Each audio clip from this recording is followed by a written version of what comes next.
Pendant des milliers d'années, les êtres humains ont vécu en harmonie avec la nature, comme le font aujourd'hui encore les chimpanzés et les gorilles. Mais malheureusement, contrairement aux chimpanzés, aux gorilles, aux orang-outans et à la plupart des autres animaux, les êtres humains ont connu un succès reproductif exceptionnel, avec une croissance démographique sans précédent de par le monde. Ce développement s'est accompagné d'avancées technologiques phénoménales.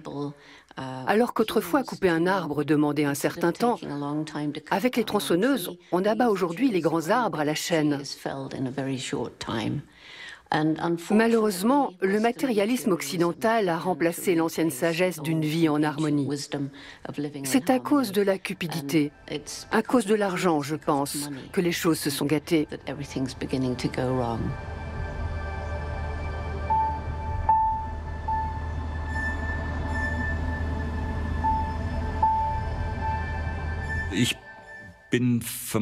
Je suis probablement l'un des derniers spécimens de primatologues à avoir eu le privilège de commencer mes recherches dans des forêts vierges, alors que celles-ci couvraient encore de vastes surfaces.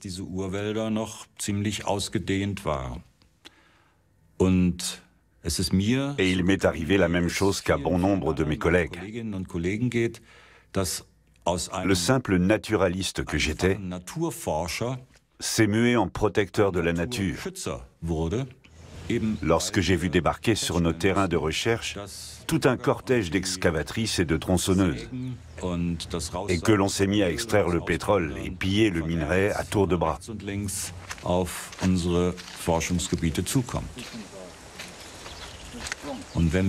Sans opposition de notre part, cette destruction est vouée à s'accélérer. C'est une chose très triste. Je suis quasi certain que d'ici 20 à 30 ans, il ne restera plus que quelques îlots de forêt.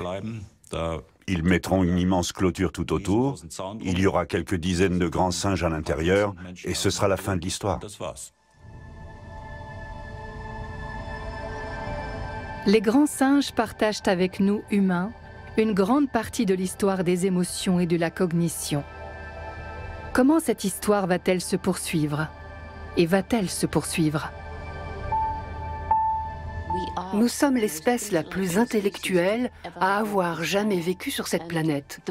La grande différence entre nous et les chimpanzés et nos plus proches cousins, comme avec tout autre animal d'ailleurs, c'est le développement explosif de notre intellect. Certes, les chimpanzés et d'autres animaux sont très intelligents, bien plus qu'on ne le pensait auparavant. Mais cela n'a aucun sens de comparer même le plus brillant d'entre eux avec une créature qui a conçu une fusée capable d'aller sur Mars et d'y déposer un robot qui nous envoie des images. C'est absurde. Nous sommes en train de détruire la Terre, alors que nous avons les capacités intellectuelles de comprendre ce que nous faisons.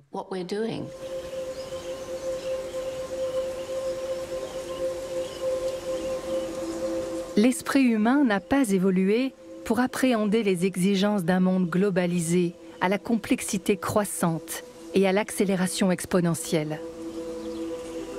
Le développement de nos capacités émotionnelles ne nous permet pas d'être en empathie avec 8 milliards d'humains, sans parler de tous les êtres sensibles qui ne sont pas encore nés et dont nous épuisons d'ores et déjà les ressources.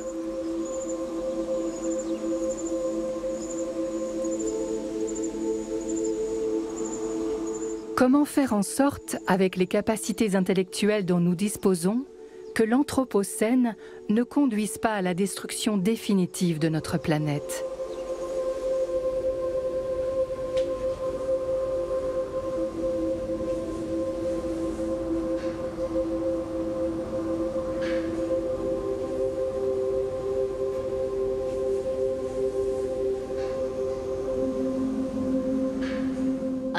Ma grande raison d'espérer est incontestablement l'énergie et l'engagement de la jeune génération. Sa façon de prendre les problèmes à bras-le-corps une fois qu'elle les a compris. C'est très réconfortant et très encourageant. C'est ce qui s'est produit autour de Gombe. Les collines complètement dénudées au début des années 1990 sont aujourd'hui recouvertes d'arbres parce que les habitants ont laissé la terre se régénérer. Les espèces animales qui étaient au bord de l'extinction ont ainsi pu avoir une seconde chance.